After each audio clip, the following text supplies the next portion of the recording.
Productions. So I just wanna talk about this thing that's in my brain. It keeps me from wanting to go on, but I want some gain. Maybe a little fame. Yeah, oh yeah. Welcome back with the Patriots podcast. Sal, Cowboy Andrew here. Great to be back once again. Love it. Absolutely fucking love it, dude. Had let's see. Do we want to hit lighthearted first or heavy-hearted first?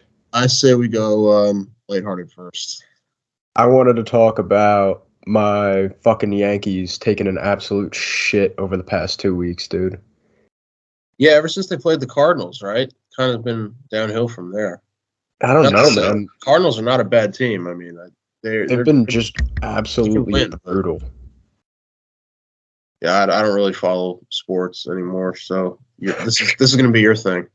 No, dude, I'm not like, I can't watch every game because they make it so goddamn hard to just tune in at this point. You got to subscribe to 15 different things and just said fuck it. But as of late, man, the Yankees have just been tanking, and they keep getting like called the number one in the power rankings and shit, and it's just, I can't believe it. Like, they look like dog shit. Yep. And yeah, well, that's been that for the Yankees. They look like piss. It is what it is. At least they got rid of Gallo. But in baseball terms, dude, some of the craziest news came out like 2 days ago. Tatis? And that was Tatis testing positive. The ringworm medicine, as they say. Yeah. Did you see his letter? No, I did not.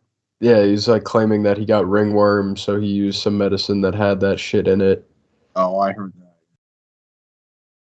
Yeah, that was some absolute fucking bullshit. I didn't believe it. Like, don't give me a sob story, dude. He made it sound believable. But it's Tatis. So I'm surprised if he tried to, give himself a little edge as if he needs it, but he's literally one of the most athletic fucking people in the fucking league, and he needs more of an edge. Yeah, come on. I don't know. That helps his case, though. Maybe he did have ringworm. I don't know. Maybe, but it don't matter. Still suspended 82 games. I don't give a fuck.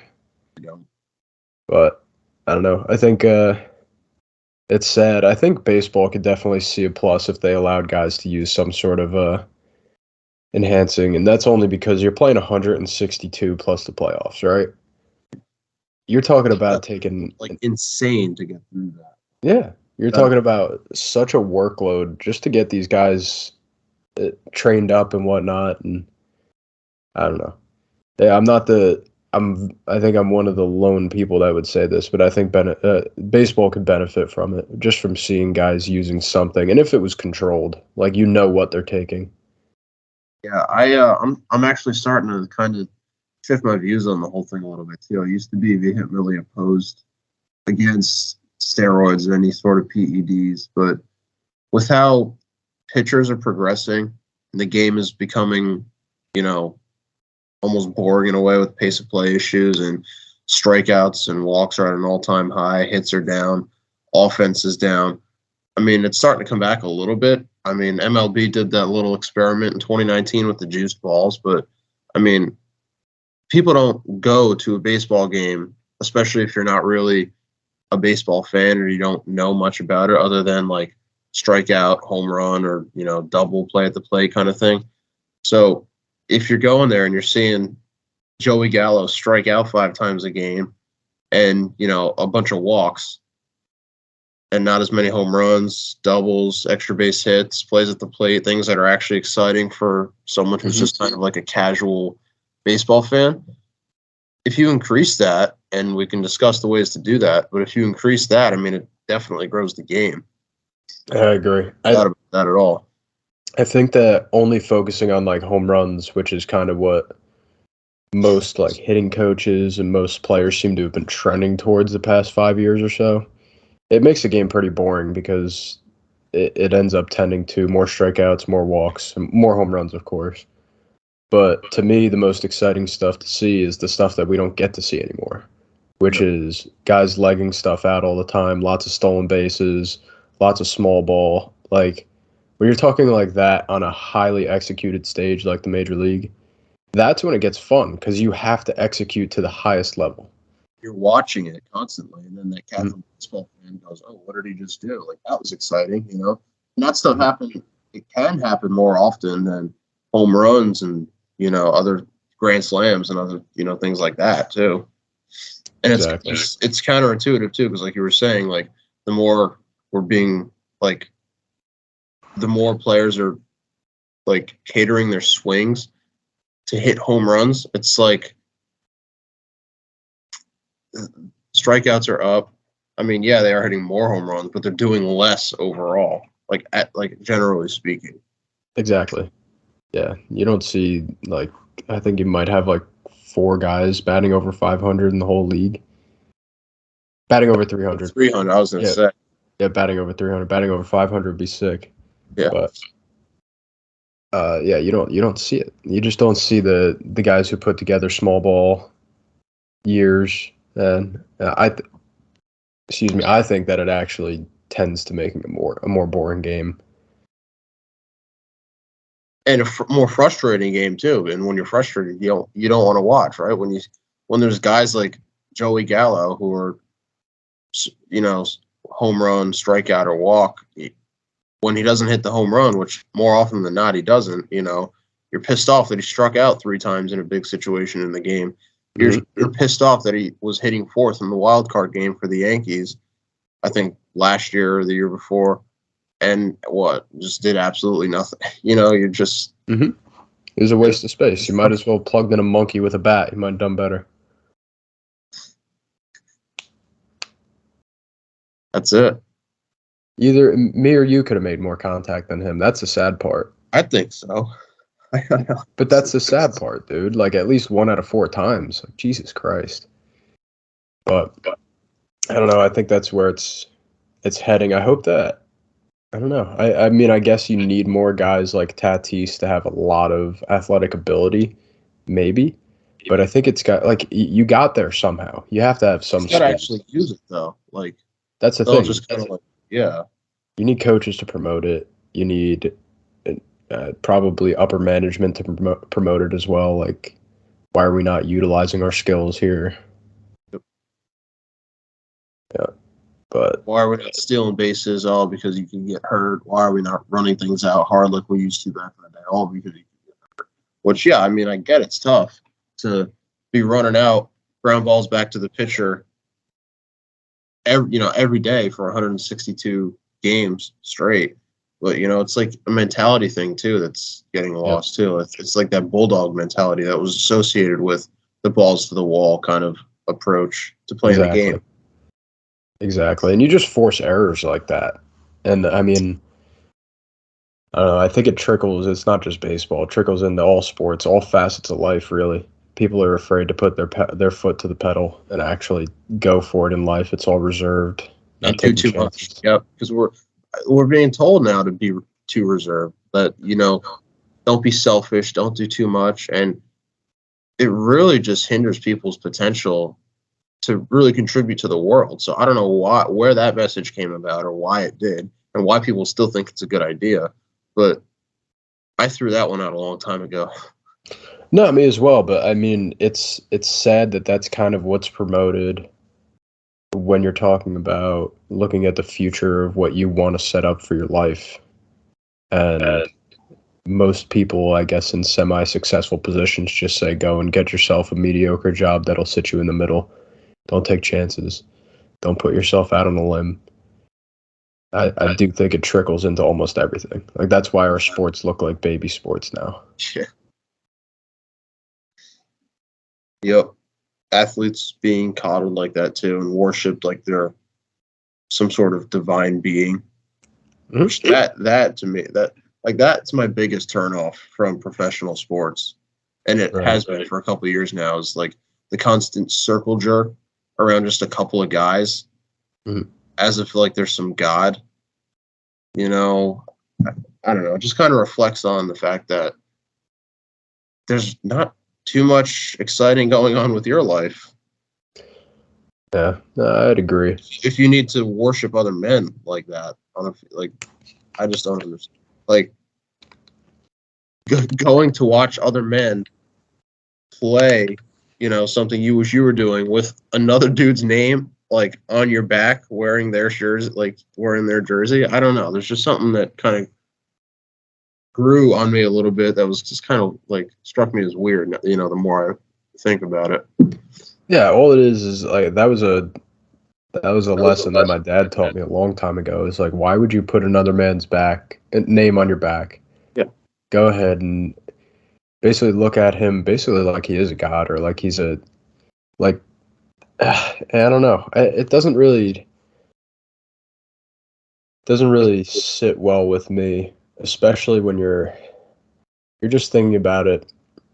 Like, these people are all just gifted by the fact that they're taller than most, stronger than most, gifted with speed, right? Exactly. And they're just doing it at a higher level. Like, you more so than me went farther in your baseball career than almost anybody can really say, right? And even still, I did so more than most people, right? Absolutely. I'm proud of that. And that being said, like, the only reason I enjoy to watch baseball is really just to sit down and look back on, a sport that I love, still be able to be involved in it in a way, understand it, but the want for me to pay attention is decreasing more and more each and every year that goes by. I mean, I honestly like going to, minor league baseball games more than I do, MLB games at the point too. I mean, it's less hassle dealing with just the stadium itself, the travel to get there, the city, which if I never go into New York City again, I will be just fine with that. Like, I desire to ever go into New York City again. Just the other night, I went with my friend to a minor league game, and it's so much better than just watching it on TV, while I'm home just staring at a screen. Like, it's nice being out, it was like It's engaging, yeah. a ticket or something, Stu, it's nice to get out and actually you learn more about the game. Yep. It helps you as a player, if you still play. And I'm not saying there's anything wrong with still liking the game. It's just, when it becomes cultish and the focus and center of your life, I don't really think that's healthy, especially as a man, to be involved with that, around, to be involved with like a cultish circle jerk around other dudes. To me, it's just, I don't know. Yeah, it's what always put me off. Like, this is just baseball talk too. Now expand it to other sports. Like, football's even worse. Well, that's where I was College getting football, into. Like, college basketball. Oh my god! how many like grown ass men are like only looking forward to football season so they could do their fantasy league, right? And how many hours are wasted on that shit? And it's like, I don't know. I was never a huge fan of the fantasy thing. I got into it a little bit like middle school, high school. And then I just got put off by it because it ends up, I just get tired of it. Just gets so fucking boring. I'm not going to pay attention that much. The game's not that fun to watch to begin with, let alone when I have all this other shit riding on it. And I just stopped caring, But to think that, like, there was a whole fucking show devoted to fantasy football. I mean, You know what I mean? Yeah, no, I do. And like, to kind of like go on a tangent from that, if you put on like Sports Center or ESPN or MLB Network or something, like on top of the stats now that they show, they have like betting odds too. Mm-hmm. It's infiltrated the whole thing because it's become so popular. They literally have like plus this, minus this. Exactly. It takes away from the actual game too, because you could.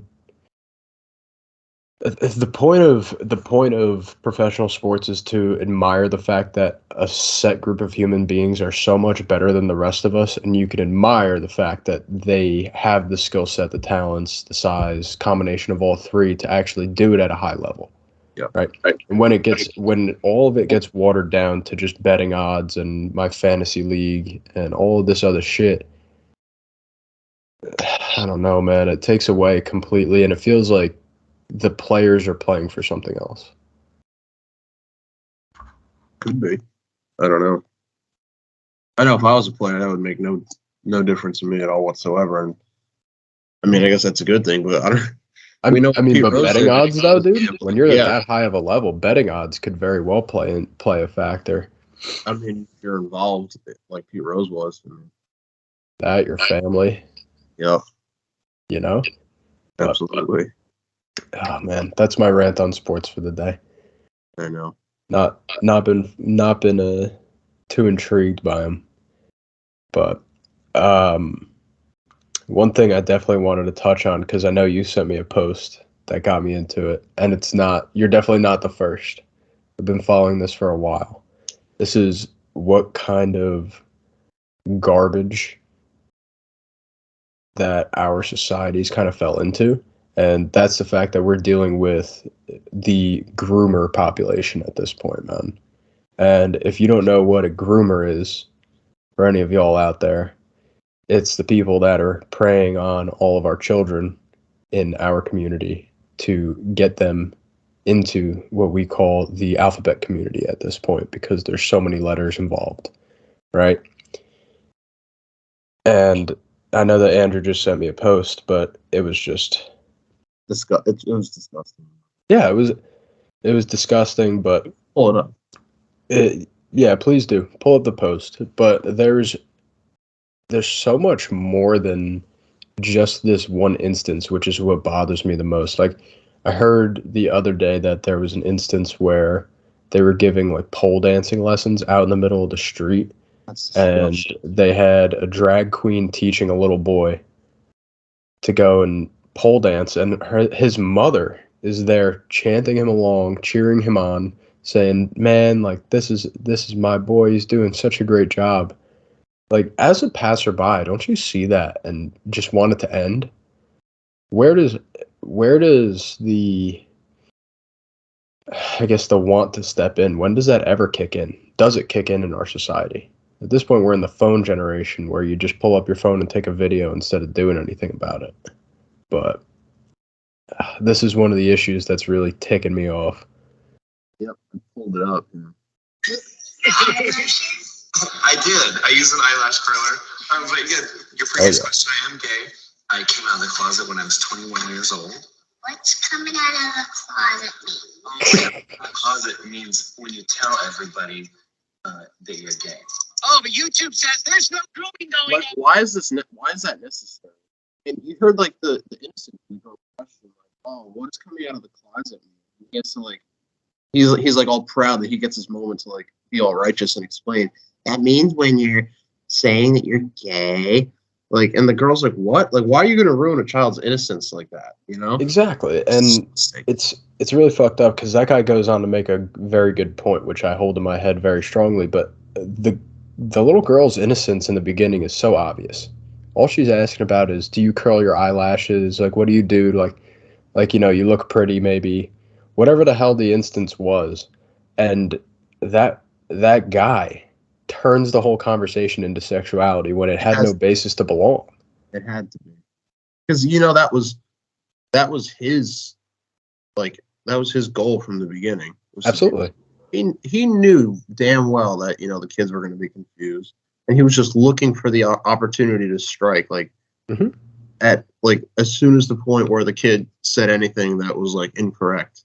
Yes, exactly. And the kid he just jumped in. Yeah. At a point that didn't make any sense. But this is what shows you it gives us a lens into what his goal really was.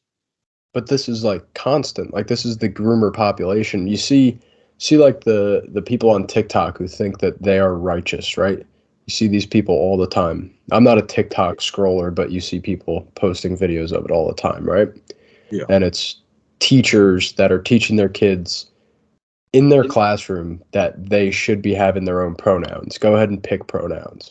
You don't have to be a boy or a girl. And then all of a sudden, their whole classroom is no longer referring to themselves as what their actual biological sex is. Because they're confused. They have like, no idea. Yeah, they don't know that it's actually like not a joke.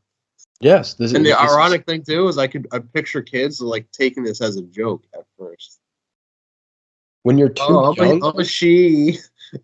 The problem is when you're too young, you don't know what right from wrong is. No, you don't. And when you have, what you have is a person who's supposed to be somebody of knowledge, someone who's supposed to be bestowing to you the proper things, the way to act in life, right? That's what a teacher's not supposed to be telling you everything about life, right? You are supposed to, or at least this is the thought of most normal people, is that you leave something to the parents. The parents are responsible for raising their kids right? However, the teacher is responsible for that 6 to 8 hours, whatever it is in the classroom. If that teacher is using that time to propagate whatever their agenda is, which in a lot of cases nowadays is this gender theory crap, you're ending up just with children who don't know that that's not the way that normal people function. Yeah. Right. And you're going to have these people, because these kids, like for me, I know that when we were going through school, I only really dealt with it in high school, like towards the end. I know I had that. I had one transgender in my actual classes and in my gym class specifically, which was changing in my locker room and shit, which I found pretty uncomfortable, right? That was my introduction to it.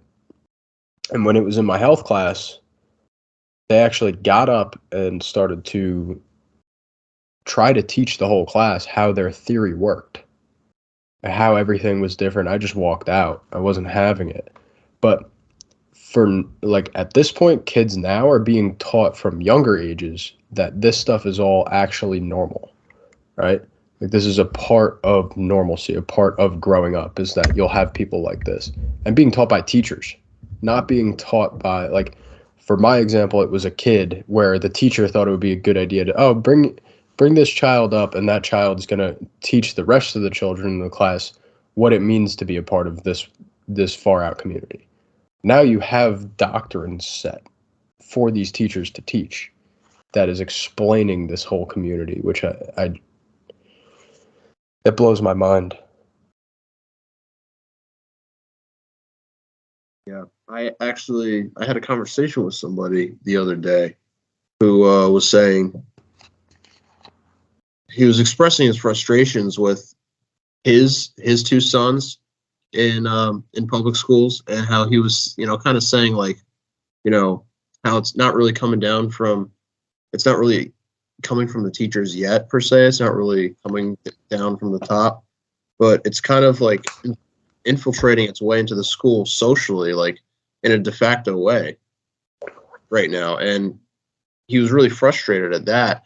And he said, like, the time's coming that as soon as this becomes a part of the actual curriculum,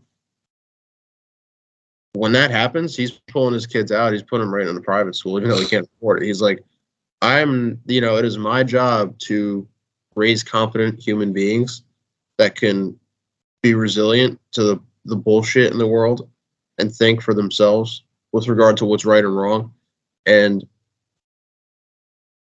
if you have an authority figure as a young kid telling you that a man is a woman and a woman can be a man, and that there are all these different types of pronouns based on how you feel throughout the day, just depending on which way the wind blows, that kid is going to believe that coming from an authority figure, especially, let alone coming from other kids in like a de facto way, just socially too, right? So exactly, if theoretically they were to follow the private school route and put their kids there, you would think that they'd be surrounded by children of other parents who have similar, feelings about the whole thing. So you would hope that right. in that environment there would be less of it and a little more normalcy.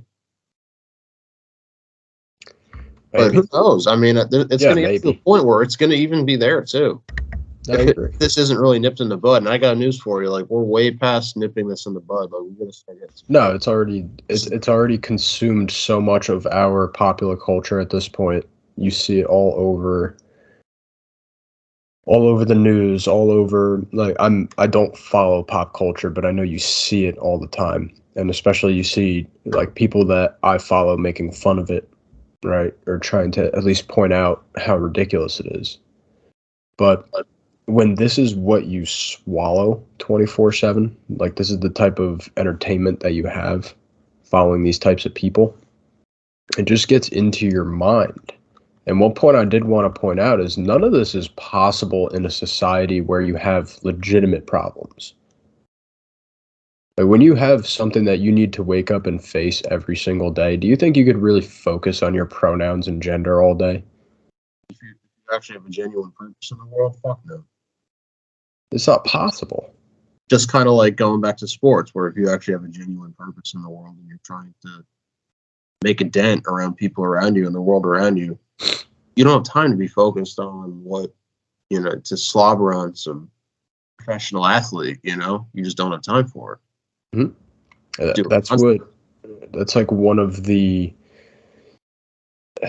I guess I wouldn't call it an advantage, but that's the only way you get here is by being so successful as a nation as a whole, so successful as the Western bloc of countries as a whole, that we have so much time to dedicate to bullshit. Yep. And that's how you know everything's really going well relatively, even though we know it's starting to not do so well again, meaning therefore maybe some of these issues are going to kind of go bye-bye for a little bit. But for the last 60, 40, 50, 60 years, I mean, this country has really been great to the point where there really hasn't been very many issues that we've been faced with. Mm-hmm. So therefore now we're at the point where we've been kind of just nitpicking little issues. Exactly, and you start to invent problems. Yeah, but how people don't really understand that is beyond me. I agree, but this is where our real problems are going to smack us in the face, and so it's kind of what I wanted to branch into. You see that, you still have issues going on in Russia and Ukraine, right? Yep. And you have countries looking to take advantage of that, mainly China, India, some Middle Eastern countries as well, right? But all we had to do was send one of our least liked politicians, but send them anyway. Doesn't matter who we sent out to Taiwan, just to provoke a response from China, right? And that was their most blatant aggression shown towards Taiwan so far, right? They started doing military drills. They actually, I believe they pulled completely out of whatever climate agreement that we had. So whatever they agreed on to do is now completely out the wastebasket just because we sent somebody over to acknowledge that Taiwan was existing, right? You had to send somebody there to do that. And so this is a real problem, though, because I don't know how many people actually recognize how important Taiwan is on a global scale, what it produces for us, how many different technologies are affected by it, right? And have you ever watched China Uncensored on YouTube? No. Chris Chappell? Nope. Highly recommend it. Highly recommend it to everybody on here. Okay. Now, what they're doing is companies like Apple now are sending out warnings to Taiwan saying that whatever you produce in Taiwan, which is mainly the chips for whatever technology, which every single one of our phones has something from there in it, right? It all gets put together in China. Yeah. They're saying, Apple is telling Taiwan that whatever they produce has to say China on it. Really? It can't say just Taiwan. So it has to say either Taiwan, comma, China, like you would put like a town inside of a state, or it has to say Chinese Taipei, which if anybody's ever watched a Little League World Series, you might not understand why that one of the most high-performing teams of all time in the Little League World Series is named the Chinese Taipei, and why it's not just China. Well, China doesn't participate, and what Chinese Taipei is Taiwan. The reason that we do not call them Taiwan is because of the backlash that they would receive if they called it Taiwan. I didn't know that. Yeah, that's legitimate. That is the reason why that team is called the Chinese Taipei. So that's been for a long time, ever since I was a kid at least. I don't know if it was ever Taiwan.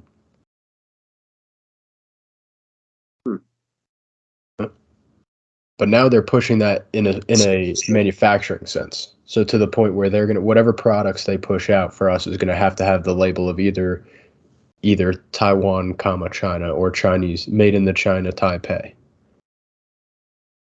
China wants the recognition. They want their label. But people don't recognize that every bit of technology that I have here is dedicated, at least in some way, to Taiwan. I have chips definitely in this computer next to me, in this screen in front of me, this lovely phone right here.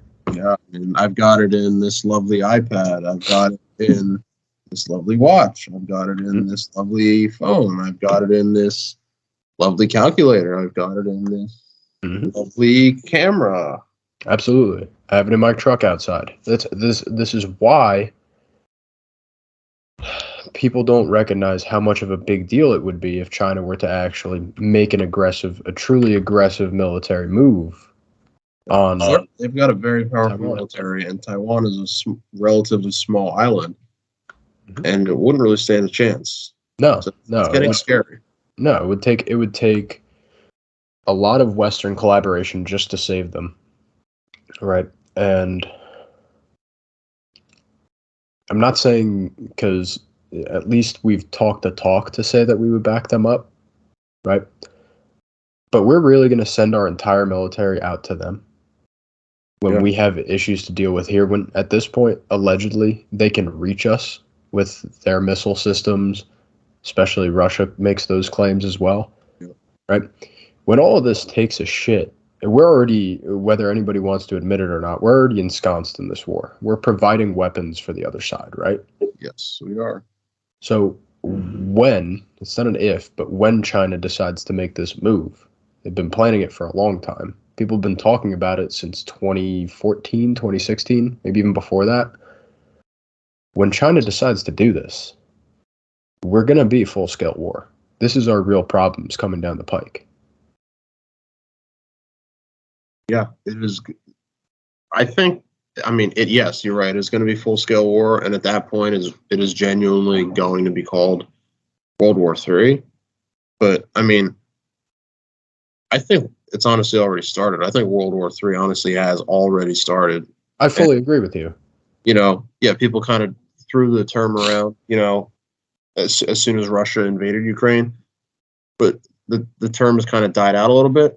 But when you look at both of the previous world wars, they started slowly with just a few conflicts between a few countries. Other countries would back one side, and then things just kind of escalated from there, and you just kind of like assimilated into this large scale conflict. And if you look at history, we're just kind of like right at that beginning point. We're snowballing into it. And if you look specifically at World War II, how it I guess started, I don't know if that's the right way to put it. Japan was at war with China for years before Europe at all saw any war, right?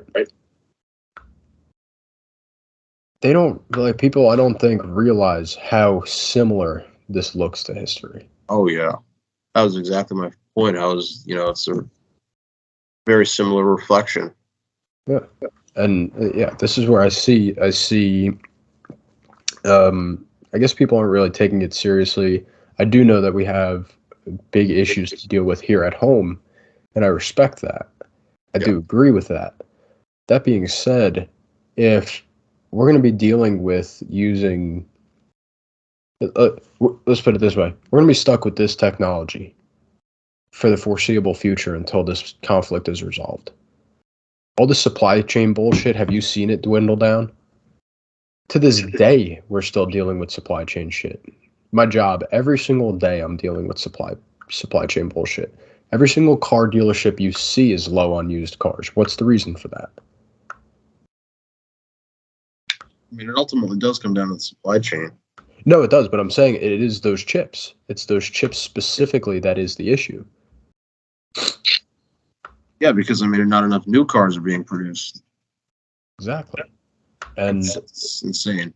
It is. And this is why I hope that people actually take it seriously. People actually do some research. Like I said, I highly recommend for anybody who wants to learn a little bit more about the China situation specifically. China Uncensored is one of the channels I've dedicated a lot of time to over the past couple of years, just because I found him a couple of years ago, and I was like, wow, this guy's not full of shit. He talks a lot of shit. He has a lot of videos that get removed just because he really shows the true backside of what's going on in China.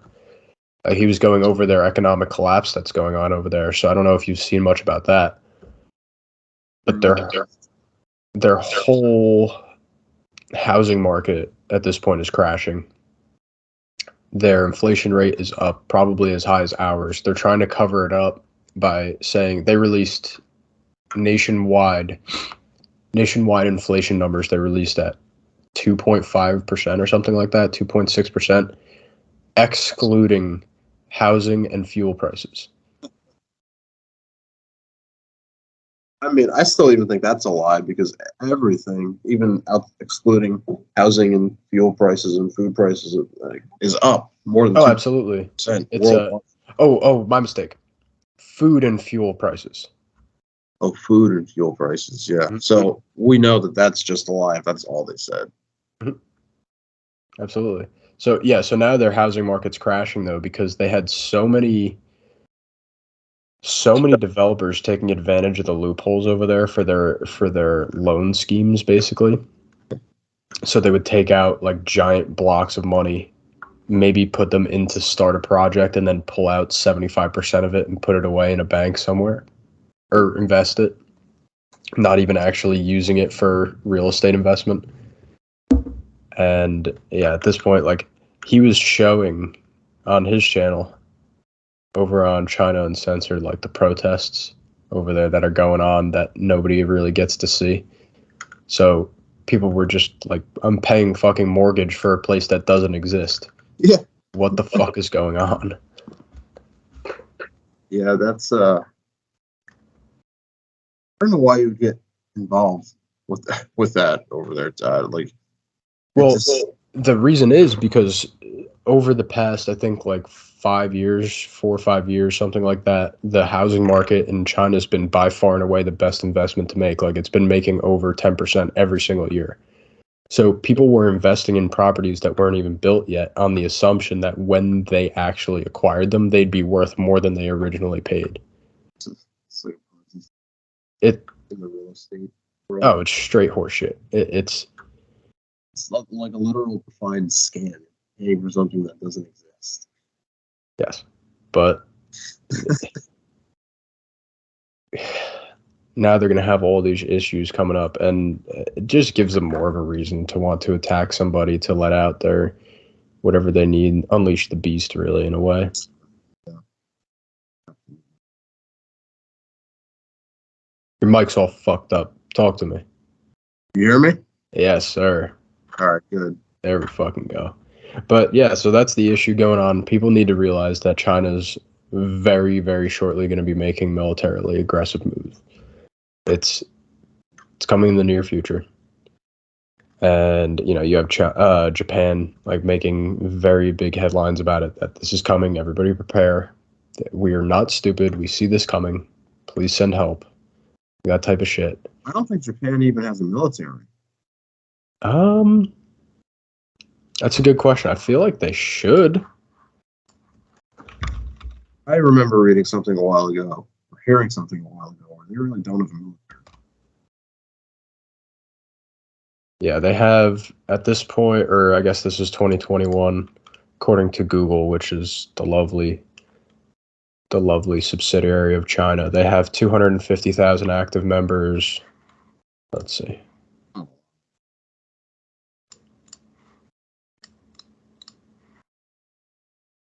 How the fuck do I do this? World War II, they were a military state, and I know it's for a period of time. So, can you see my screen? I can.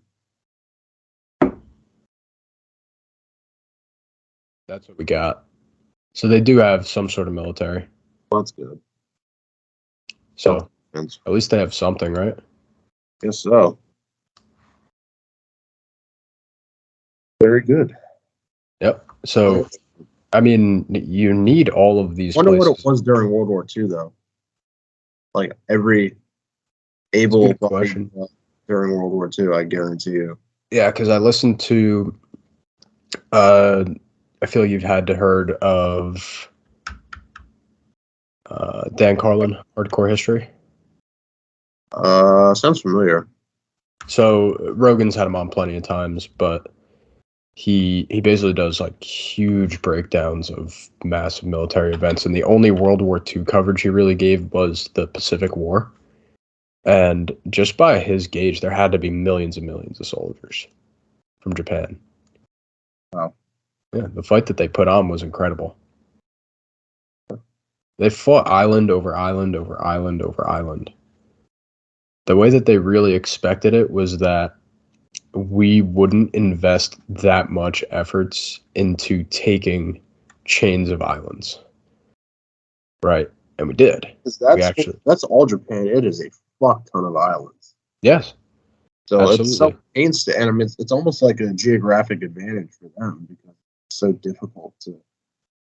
You can't really, I mean, aside from the large islands, yeah, you could do a land invasion there, but to take over the whole, I guess, territory of Japan, I mean, it's just a whole bunch of land invasions that you have to do.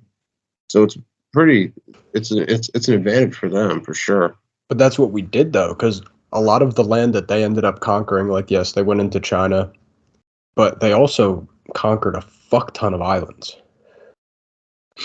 Right, heading down towards in the direction of Australia. So we ended up just going island, island, island, just hopping. Right? Anything that was big enough for an airstrip, that's what we ended up taking. And it was a fucking slog. Going back to the Japan military thing, so it says here. Share your screen. Let me see it. Yeah. For sure. You see that?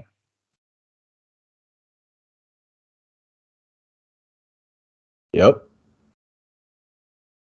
So it's a restricted one. Well, oh no, that's Germany. So it only has a self-defense force. And its constitution does not allow it to have offensive military forces. So that's what it was. That was the distinction. Japan can't go offensive; it can only defend itself, which I guess they're gearing up to do. Mm-hmm. And rightfully so. Yeah, they're gonna have to have some sort of defensive because there's almost no doubt in my mind that China would see them as an advantage if they were able to take them over. Absolutely. I'm sure China would love to ally with North Korea, but that guy's a head case, right? Yeah. So to trust him as an ally, yeah. I mean, I really don't think North Korea is much of a threat, to be honest with you, too. Especially compared to what we have going on. No, I agree. And the amount that they restrict their actual population. Yeah, absolutely. Yeah, you're not expecting much. But when you talk about the coalition that they could form, you're talking about, you ever hear of BRICS? The acronym BRICS? No. So it's Brazil, Russia, India, China. Fucking K is fucking with me. And I think it's Korea. Maybe United Kingdom or something? Yeah, okay. Why would they fucking ally with those four? I don't know. I think it's Korea. And then S. S is also fucking with me. But either way, you're talking about a massive amount of people just in that block, right? China and India, the two, they make up almost half of the world's population. It's like, what, 3.5, 4 billion people between those two countries? Mm-hmm. Yeah, so, I mean, this is what we're dealing with, people. These are the real problems, not gender. Not pronouns.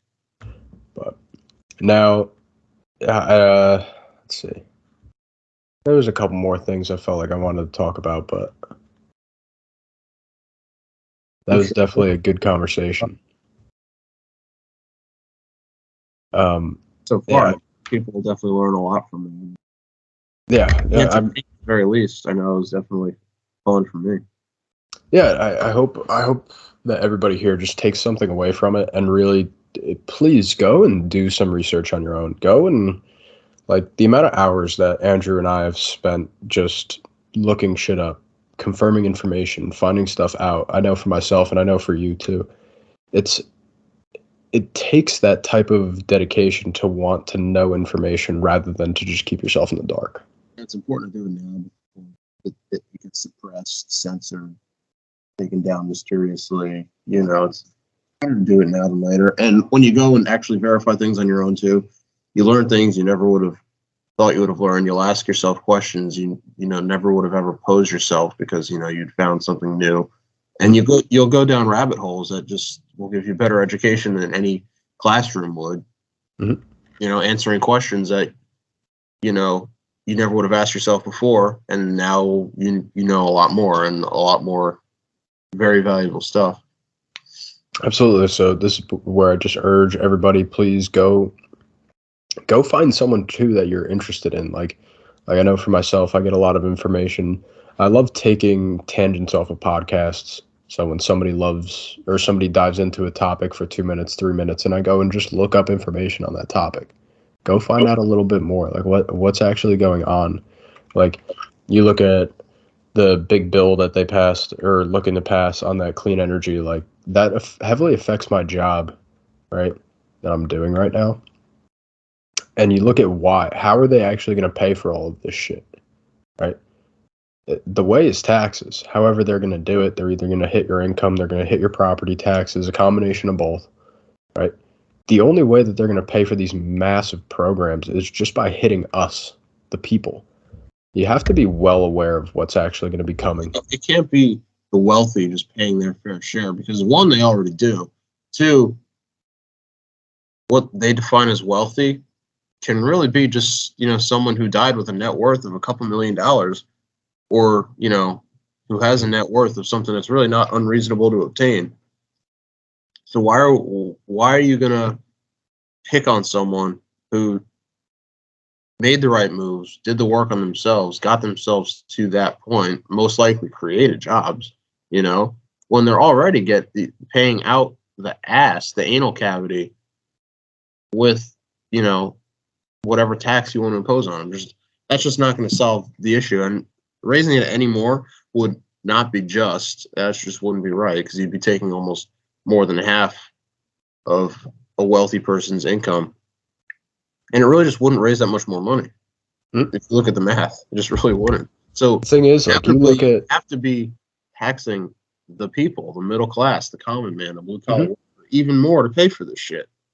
When you look at people in the middle class or even, well, really the middle class is the best place to look because those people, believe it or not, when you're looking at all taxes implied, you're talking about sales tax, talking about property tax, and you're talking about income tax. And when you provide those three together, those same people are paying upwards of 50% or more of their actual earned money into taxes.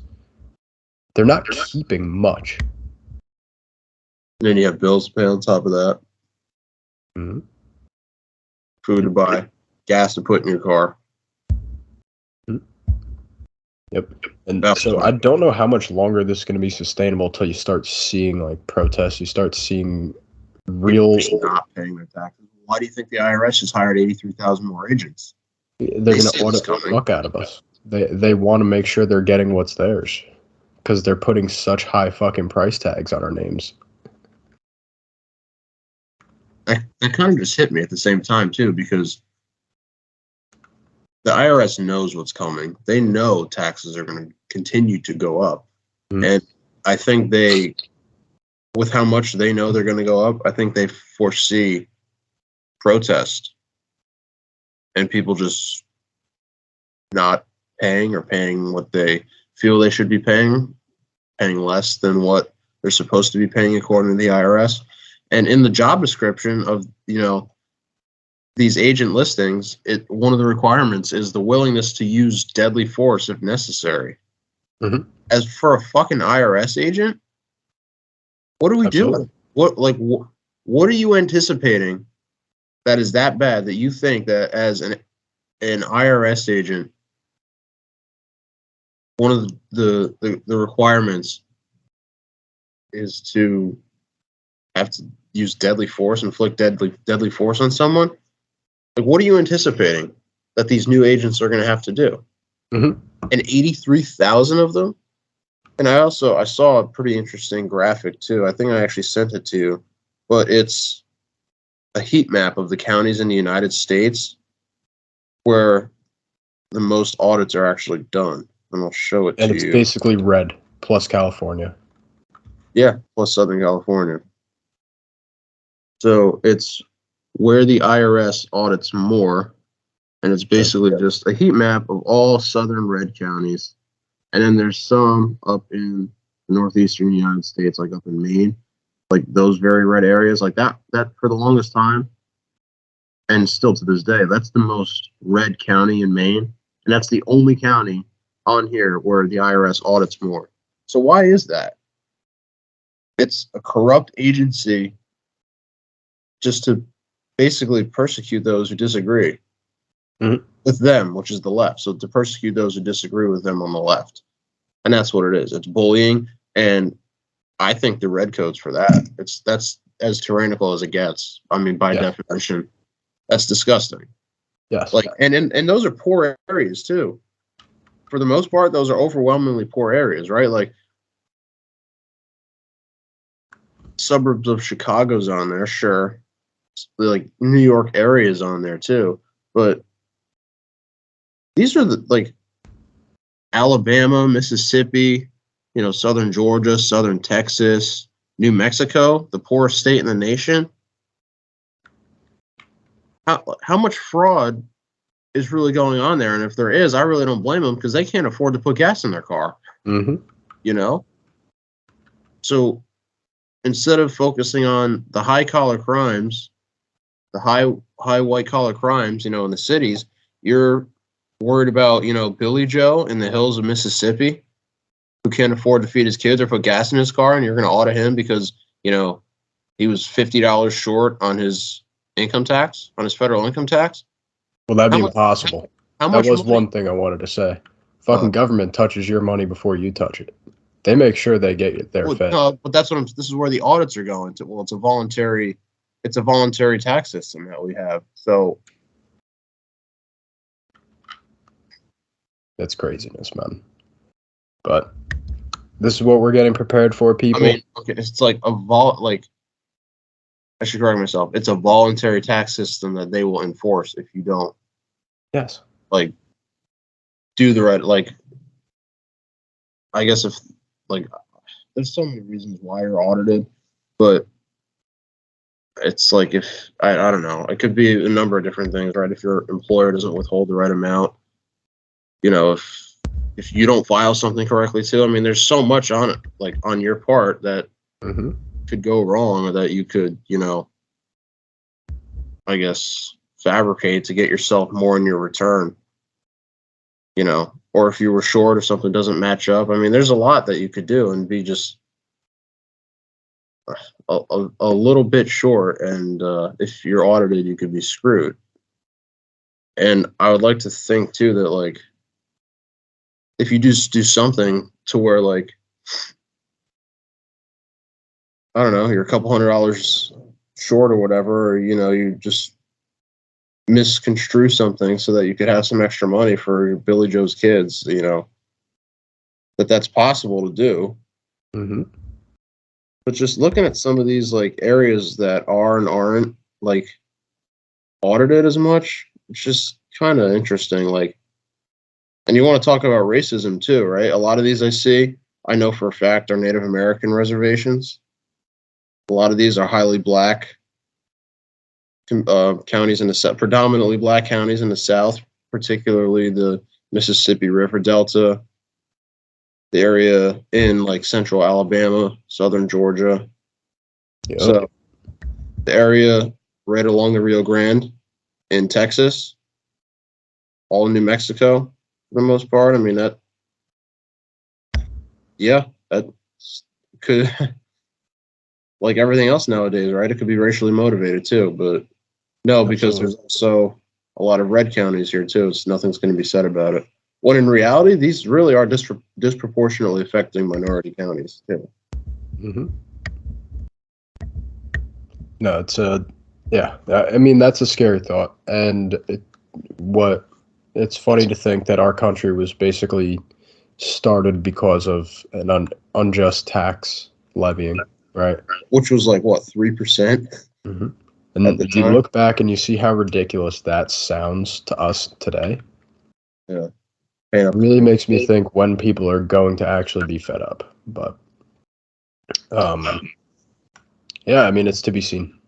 It's really to be seen, man. I think there's going to be a boiling point when people just can't afford to fucking live, and I don't think it's too far away. It's hard right now. There's another graphic here, right? How much is 87,000 IRS agents? Mhm. 2 times the size of the FBI, which has 35,000 people employed. 2 times the size of the Coast Guard, which has 44,500 active duty personnel. 4 times the size of the Border Patrol, like the actual agents. 19,648 Border Patrol agents. Yep. So put those numbers in respect to 87,000 IRS agents. That's ridiculous. Mm-hmm. It's going to be fun times, peeps. Hope you're ready for it, Andrew. We'll see. I think there's going to be a lot of this coming up. Tax evasion isn't a crime, it's a public good. I just saw that.